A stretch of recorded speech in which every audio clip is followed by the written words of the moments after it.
자, 우리는 가끔 생각대로 안 돼. 그런 이야기를 할 때가 있어요. 생각대로 안 돼. 도무지 내 계획대로 안 돼. 내 뜻대로 되는 일이 없어. 그런 생각이 들 때가 있고 또 그런 말을 툭 내뱉을 때가 있어요. 그럴 때 심정은 참 답답한 심정이에요. 속이 상한 거예요. 마음이 아픈 거예요. 자, 그런데 내 뜻대로 안 돼 하는 말 속에는 상당히 문제가 있을 수도 있어요.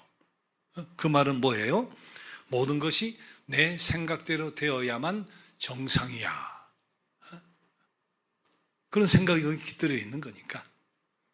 지구와 모든 별들이 태양을 중심으로 공전해야 되는 것 같이 내 생각, 내 계획에 모든 여건, 모든 상황이 다 맞춰줘야 되고 협력돼야 된다고 하는 그런 생각이 깔려 있는 거니까 그런 이유 때문에 그런 생각을 갖고 있으면 내 계획대로 안 되면 내 탓을 하기도 하고 남 탓을 하기도 하고 환경 탓을 하기도 하고 사회를 원망하기도 하고 그렇게 돼요.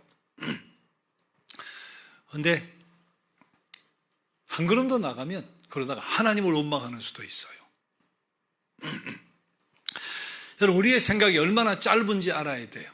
우리의 생각이 얼마나 근시안적인가를 알아야 돼요. 우리 여자분들도 저 바둑 프로들이 있잖아요. 장기 뜨는 분도 있고 좀 장기 좀 떠보거나 바둑을 좀 떠보셨는지 모르겠는데 우리 초보자들, 장기나 바둑 뜨는 초보자들이 고수하고 영광스럽게 어떻게 경기를 한번 하게 됐어요. 아니면 고수들끼리 하는 게임을 보게 됐어요. 그때 바둑알을 혹은 차포, 말쫄 같은 것을 이렇게 놓는데 이 사람 왜 이렇게 놓지? 이해가 안 되는 경우가 굉장히 많은 거예요. 이해가 안 돼. 왜 여기다 놔? 뚱딴지같이 왜 여기다 놔? 근데 몇 수를 두고 보면 이래서 여기 놨구나. 그 사람들은, 프로들은, 고수들은 우린 한 치 앞밖에 못 보는데 3수 앞을 봐요. 5수 앞을 봐. 그리고서 장기를 뜨고 바둑을 뜨는 거예요. 영화나 드라마도 마찬가지예요. 떡 시작하는데 이렇게 저렇게 끝나겠지 하고 그렇게 가버리면 이게 주목을 못 받아. 그런 영화 드라마는 금방 외면받습니다. 도대체 이게 뭐야? 어떻게 돌아가는 거야? 이렇게 빠져들어가다 보니까 어느 순간 짜집기처럼 착착착 맞춰지면서 반전에 반전을 거듭하면서 스토리가 쫙 맞아지는데 이래서 거장이라고 하는구나. 그렇게 인정을, 무릎을 탁 칠 때가 있잖아요. 생각해 봐요. 몇 수 앞을 미리 내다보면서 장기를 뜨고 바둑을 뜨는 고수들의 생각을 우리가 미처 헤아리지 못하는데 영화 감독들의 어떤 생각이나 창조성, 이것을 우리가 미처 꿰뚫어 보지 못하는데 어떻게 하나님의 생각을, 하나님의 뜻과 계획을 우리가 이해를 할 수 있겠어요? 하나님, 이게 선 아닙니까? 정의란 이런 거 아닙니까? 이럴 땐 이렇게 해주셔야 되는 거 아닌가요?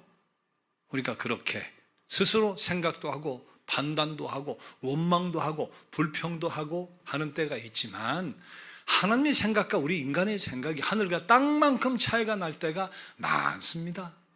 그래서 이사야 선지자를 통해서 하나님 이렇게 말씀해 주셨어요. 이사야 55장 8절 9절 같이 한번 읽어봅시다. 이는 내 생각이 너희의 생각과 다르며 내 길은 너희의 길과 다름이니라. 여호와의 말씀이니라. 이는 하늘이 땅보다 높음같이 내 길은 너희의 길보다 높으며 내 생각은 너희의 생각보다 높음이니라. 그러니까 우리가 착각에 빠지면 안 돼요. 내 소원이, 내 마음의 소원이 주님의 소원일 거야. 내 마음의 생각이 주님의 생각일 거야. 내가 바라는 것이 곧 주님 바라는 것일 거야. 내 기도 제목이 곧 주님이 나에게 주신 걸 거야. 그럴 수도 있는데 그렇지 않을 수도 있다. 그럴 수도 있는데 하늘과 땅만큼 차이가 날 수도 있다. 우리가 하나님의 형상을 따라 지음받은 고귀한 존재인 것이 틀림이 없는데 우리 낙원에서의 범죄로 말미암아 하나님의 형상을 우리가 많이 잃어버렸어요. 그래서 우리가 아무리 고상한 생각을 많이 한다 해도 주님의 고상한 생각에 미치지 못할 때가 많고, 우리가 거룩한 생활을 하면서 거룩한 생각을 많이 해도 하나님의 거룩한 생각을 온전히 잃지 못할 때가 많아요. 그래서 하나님의 생각은 내 생각과 같아야 된다. 함정에 빠지면 안 돼. 내 생각이 하나님의 생각이야. 속단하면 안 돼. 하나님의 생각과 내 생각이 같을 수도 있는데 하늘과 땅만큼 차이가 날 수도 있다는 것을 인정하는 것이, 그래서 조심스럽게 한 발 한 발 내딛고 뜻을 묻는 것이 건전한 신앙이에요. 그게 믿음 있는 믿음의 길이에요. 자, 근데 이것은 약속의 성취에 있어서도 마찬가지입니다. 약속의 성취. 우리가 뭐 약속을 거는 것보다 하나님의 선제적으로 일방적으로 약속을 건 것이 훨씬 많아요. 대표적인 것, 내가 메시아를, 그리스도를 보낼 것이다. 일방적인 약속이에요. 예수님이 이 땅에 오신 뒤에는 성령을 보낼 것이다. 일방적으로. 그리고 예수님 승천하시면 내가 다시 올 것이다. 일방적으로 그냥 약속을 해버리시는 거예요. 그런데 그 약속을 성취를 하시는데 그 때가, 그 시간이, 그 방법이 우리의 생각과 얼마나 다른 때가 많은지 몰라요. 자, 구약 성서에 제일 먼저 등장하는 일방적인 약속이 메시아의 오심이에요. 이게 언제 된 건지 알아요? 이게 에덴 동산에서, 낙원에서 아담과 하와가 선악과를 따먹고 제한된 범위 안에서 자유를 누려라 했는데 그걸 어겨버리고 말이지, 범죄했을 때 그때 저들 추방하잖아요. 추방하기 직전에 하신 약속이에요. 자, 창세기 3장 15절에 그 약속이 나옵니다. 위대한 약속. 자, 낙원의 추방은 곧 죽음이요 형벌이고 저주인데, 하나님께서 그때도 당신의 택함 받은, 그리고 형상을 따라 지음받은 백성을 버릴 수가 없어서 주신 위대한 약속, 이게 바로 추방 바로 직전에 주신 메시아 예언이에요. 내가 너로 여자와 원수가, 너는 여기서 뱀이에요, 뱀. 사단의 세력, 저들을 꼬았던, 유혹했던, 내가 너로 여자와 원수가 되게 하고 내 후손도 여자의 후손과 원수가 되게 하리니 여자의 후손은 내 머리를 상하게 할 것이요 너는 그의 발꿈치를 상하게 할 것이니라. 뱀으로 표상된 너, 사탄, 죽음, 저주의 세력은 뭐라 그래? 여자의 후손으로 오는 그리스도를 통해 머리가 상하게 된다. 정복당하게 된다. 사단의 세력은 그리스도를 십자가의 죽음으로 내몰 것이지만 그리스도는 죽음에서 부활하는 것이기 되기 때문에 너가 아무리 메시아를 해봐야 발꿈치만 상하게 하는 것밖에 안 될 것이다. 이게 바로 추방 직전의 메시아 예언, 일방적인 예언이었어요. 근데 그 예언이 세월이 많이 수억인지 수십억인지 모르겠어요. 우리는 알 수가 없죠. 세월이 지난 뒤에 주전 800년, 기원전 800년, 예수님 오시기 800년 전에 아모스, 호사야, 이사야, 미가 선지자를 통해 메시아가 오신다. 또 선언을 해요. 그때 몇 년 뒤에 오신다는 예언은 없었어요. 그리스도 오신다. 메시아가 오신다. 이사야는 고난받는 종의 모습으로 오신다. 근데 낙원에서 되어졌던 메시아의 예언도, 기원전 8세기에 되어졌던 예언도 왜 500년 뒤가 아닐까? 2000년 뒤가 아닐까? 왜 그 즉시가 아닐까? 우리가 합리적으로 추론을 해봐요. 이래서 그랬을 것이다 생각을 해보지만, 그러나 그때와 그 시는 하나님의 손에 달렸어요. 우리가 언제인지 그 뜻과 생각을 분명히 알 수는 없었지만 분명한 사실은 하나님 당신의 때에 당신의 방식으로 당신의 약속을 이루셨다는 거예요. 자, 구약 최대의 약속이 예수 그리스도의 오신 메시아 예언이라면 신약 최대의 예언은 실현된 약속이 있고 실현될 약속 두 가지가 있어요. 실현된 약속은 성령의 오심이에요. 성령의 오심. 최후의 만찬 석상에서 예수님, 나는 떠나지만 보혜사 성령을 내가 너에게 보내리라 예언을 해요. 그리고 승천하시면서 예루살렘 떠나지 말고 아버지께 약속하신 성령을 기다려라 하고 약속을 하셨어요. 근데 이 예언은 말이에요, 성령이 오시면 승천하시고 10일 만에 이루어져요. 10일 만에. 그건 왜 500년 뒤가 아니고 800년 뒤가 아니고 10일 만에 즉시 이루어졌단 말이지. 그 때를 알 수가 없는데 분명한 것은 하나님 자신이 한 약속을 자신의 때에 자신의 방식으로 이루신다.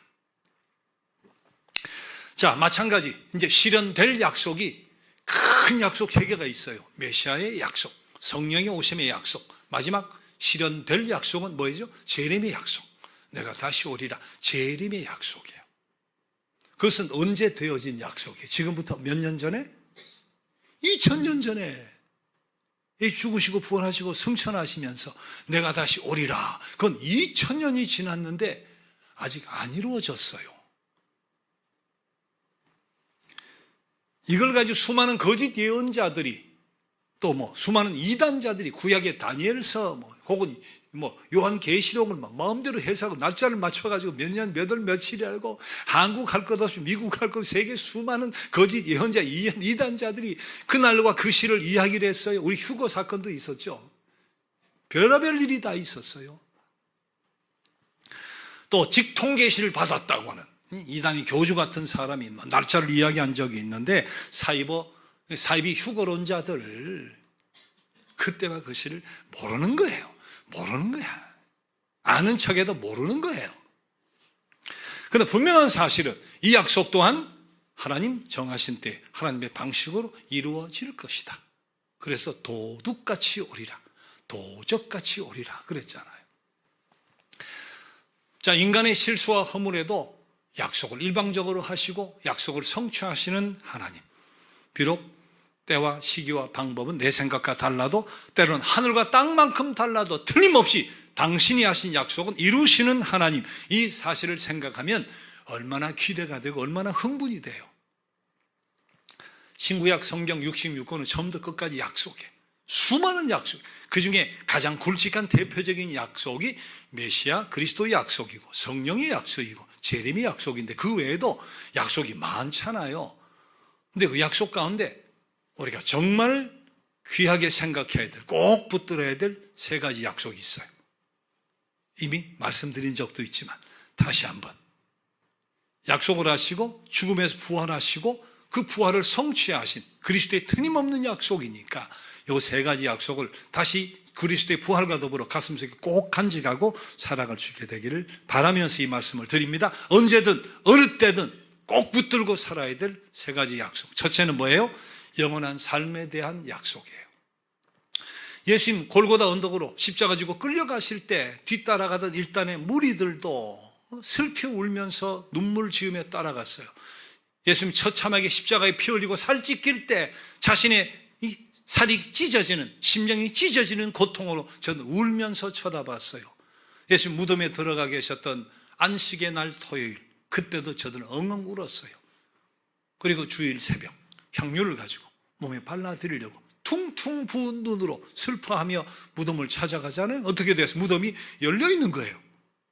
빈 무덤이 되어버린 거예요. 그때 천사가 등장을 하죠. 여인이여 어찌하여 우느냐? 여자여 어찌하여 우느냐? 근데 이어서 부활하신 주님이 또 등장을 해요. 여자야 왜 우느냐? 누구를 찾느냐? 무슨 뜻이겠어요? 내가 사흘 만에 다시 살아난다고 하지 않았느냐? 상기시켜주는 거예요. 어떤 의미에서는 질책이에요. 이럴 수가 말이야. 이럴 수가.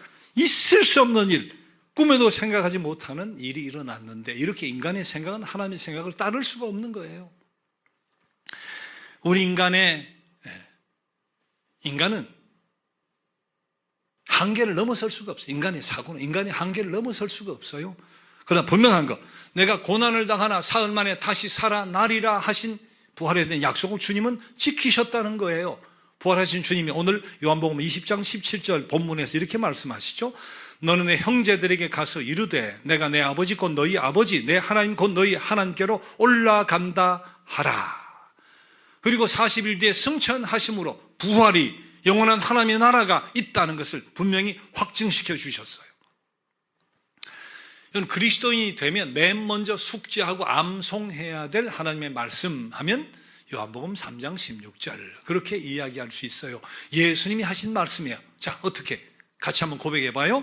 하나님이 세상을 이처럼 사랑하사 독생자를 주셨으니 이는 그를 믿는 자마다 멸망하지 않고 영생을 얻게 하려 하심이다. 그리고 요한복음 5장 24절에서 저렇게 말씀을 하셨는데 같이 읽어봐요. 내가 진실로 진실로 너희에게 이르노니 내 말을 듣고 또 나 보내신 이를 믿는 자는 영생을 얻었고 심판에 이르지 아니하나니 사망에서 생명으로 옮겨. 다시 보세요. 예수 그리스도가 하나님 보신 구원자라는 사실을 믿고 의지하면 영생을 얻을 것이라고 하지 않았어요. 그렇게 주님을 구원자로 믿고 내 인생의 주인으로 모셔드리는 그 순간 믿는 자 영생을 얻었고 사망의 생명으로 옮겨질 것이가 아니라 옮겨졌느니라. 영생을 얻었고 옮겨졌느니라. 저 말씀을 잘 기억해야 돼요. 그리스도를 믿고 내 인생의 주인으로 모셔드리는 그 순간 영생을 얻을 것이 아니라 이미 영원한 생명이 내 안에 들어와 버렸단 말이지. 그리고 영원한 생명이 내 안에 있다가 죽음의 순간 우리는 죽지 않고 변화되어서 영원히 살게 된다. 죽음은 단순한 변화의 과정일 뿐이지 변화되어 부활의 몸으로 영원히 살게 된다고 하는 약속이잖아요. 그래서 요한복음 11장 25절 26절 주님 하신 말씀 잘 기억하고 아멘으로 고백해야 돼요. 자, 같이 읽어봅시다. 나는 부활이요 생명이니 나를 믿는 자는 죽어도 살겠고 무릇 살아서 나를 믿는 자는 영원히 죽지 아니하리니 이것을 내가 믿느냐. 아멘. 아멘. 인간의 비극이 무덤과 함께 끝나는 게 아니에요. 우리 예수님은 무덤이 없어요. 무덤이 없어요. 공자도 무덤이 있고 석가도 무덤이 있지만 예수님 무덤이 없어요. 왜? 죽으셨다가 부활하셨으니까, 승천하셨으니까 무덤이 없어요.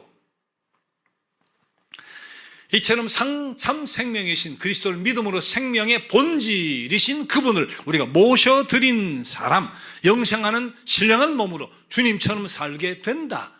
이 약속을 꼭 붙들어야 돼요.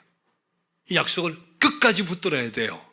하나님 틀림없이 약속을 지키시니까, 신실하신 분이시니까, 죽음에서도 부활하신 약속을 꼭 지키시는 분이니까 영원한 삶에 대한 약속, 확신을 꼭 붙들고 사는 여러분 모두가 되시기를 주님의 이름으로 축원합니다. 자, 언제든 어느 때든 하나님 약속이기 때문에 우리가 꼭 믿고 살아야 될 두 번째 약속은 뭐예요? 언제나 함께 하신다는 약속이에요. 언제나 함께 하신다. 자, 여러분 예수님 태어났을 때 마리아에게 천사가 성령으로 잉태를 시키고 그리고 요셉에게, 아버지 요셉에게 마리아 잉태시 주의 사자가 준 이름이 두 개가 있잖아요. 하나는 예수, 하나는 임마누엘. 한꺼번에 두 가지 이름을 동시에 줘요. 예수란 말은 죽음에서 건져주실 분, 구원자란 뜻이에요. 임마누엘이라는 말은 이름은 하나님 우리와 함께 하신다는 뜻이잖아요. 예수님 이름 두 가지가 있어요. 구원자란 예수, 함께 하신다 임마누엘이라는 예수님의 이름은 두 가지잖아요. 자, 그런데 예수께서 성령을 내가 보낸다 하시면서 하신 약속이 또 있죠. 자, 요한복음 14장 16절 보세요.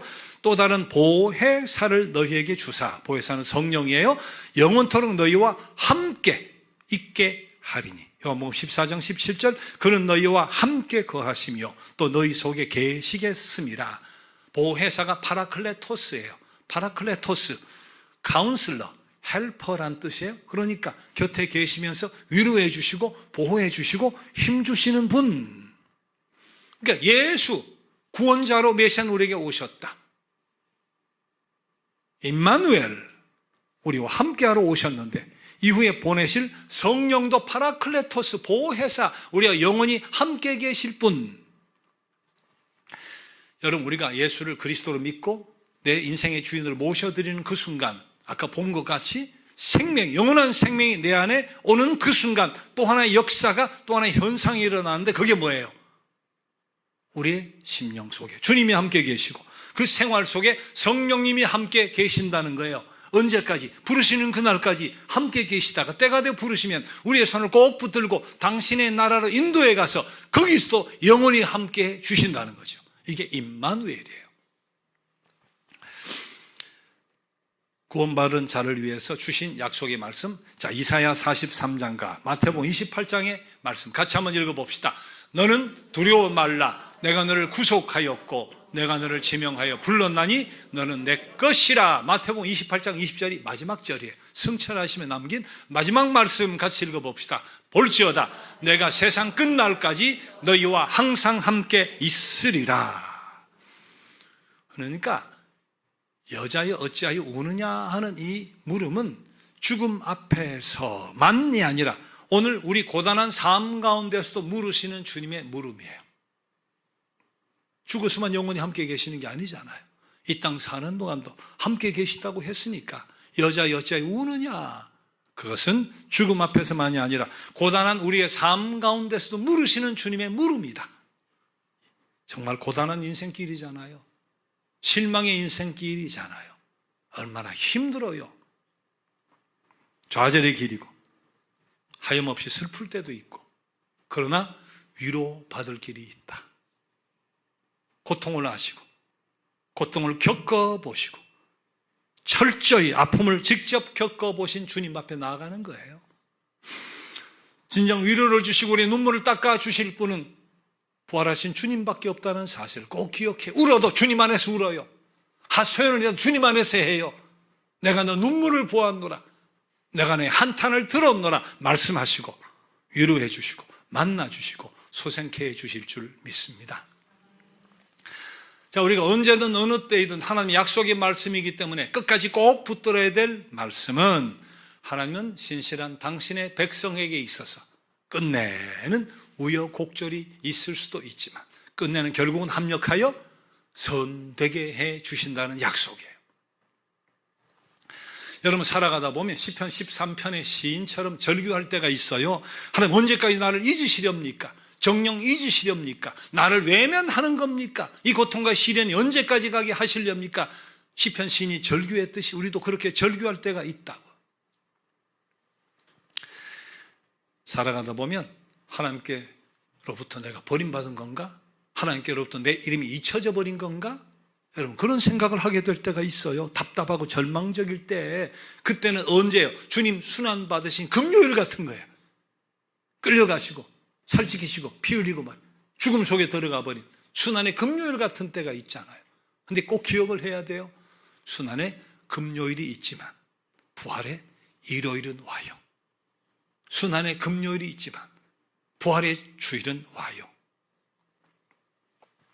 이게 바로 하나님 일하시는 방식이다. 그래서 우리가 로마서 8장 28절을 꼭 기억하고 암송해야 돼. 읽어봅시다. 우리가 알거니와 하나님을 사랑하는 자 곧 그의 뜻대로 부르심을 입은 자들에게는 모든 것이 합력하여 선을 이루느니라.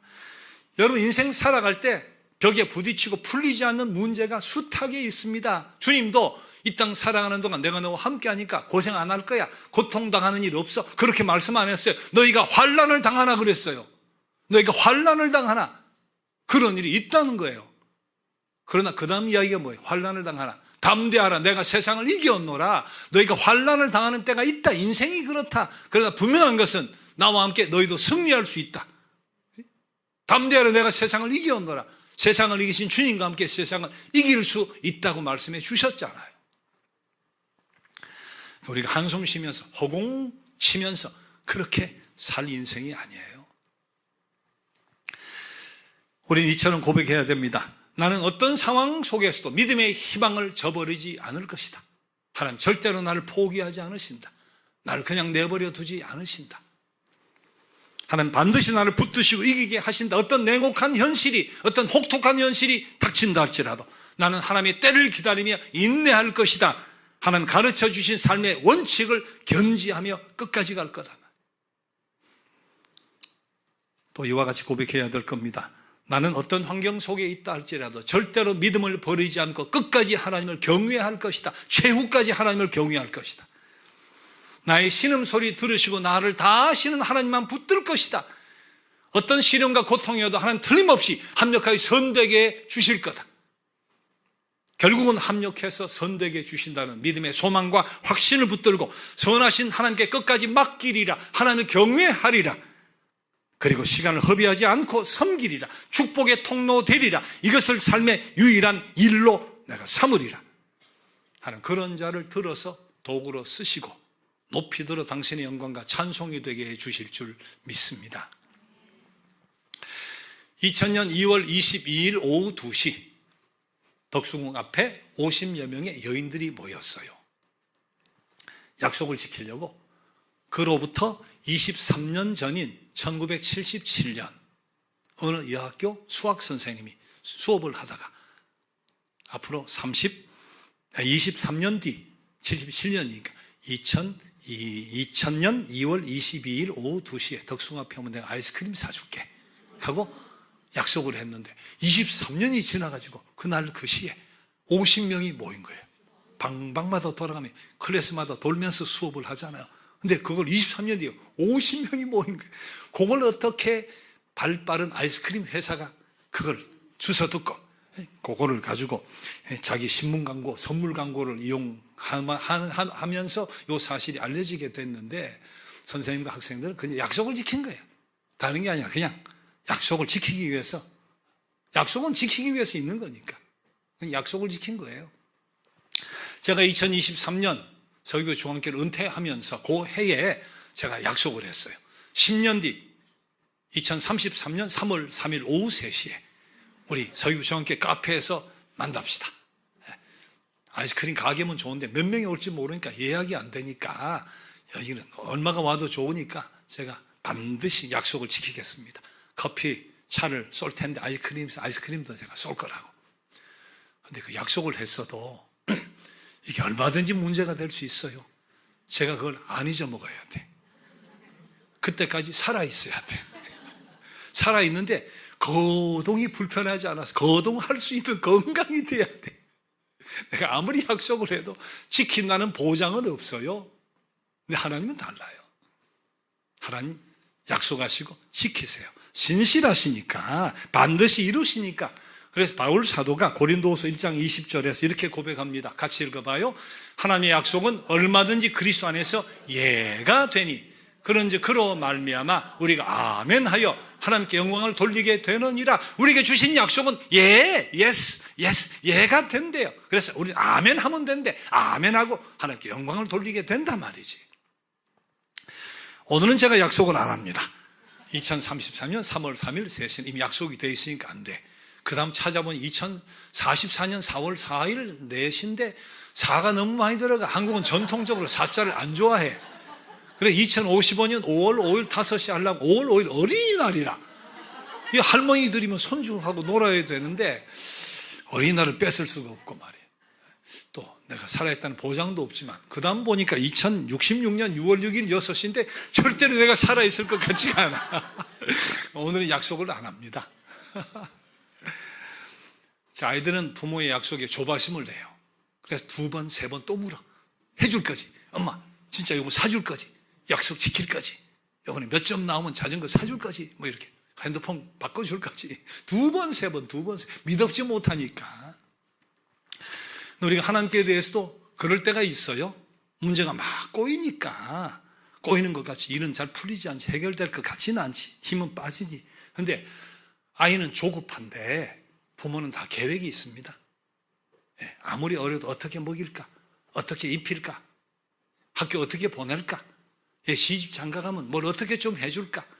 그때 돈이 없으면 내가 어떻게 빚을 낼까? 부모는 다 계획이 있습니다. 다 계획이 있습니다.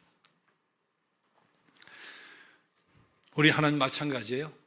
우리 하나님 계획을 갖고 계세요. 근데 일방적으로, 무조건적으로, 선행적으로 약속을 하신 거예요. 내가 영생을 주리라. 내가 너와 영원히 함께 한다.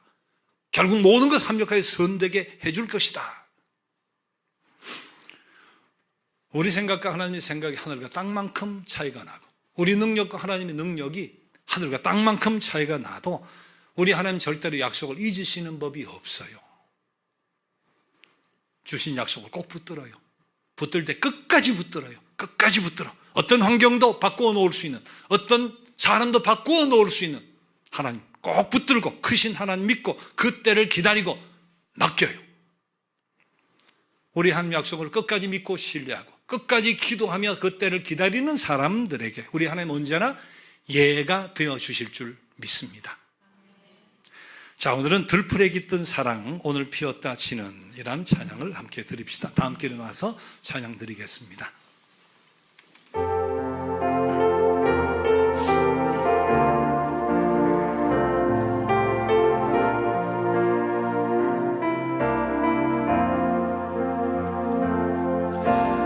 오늘 피었다 지는 들풀도 입히는 하나님, 진흙 같은 이 몸을 정금 같게 하시네. 푸른 하늘을 나는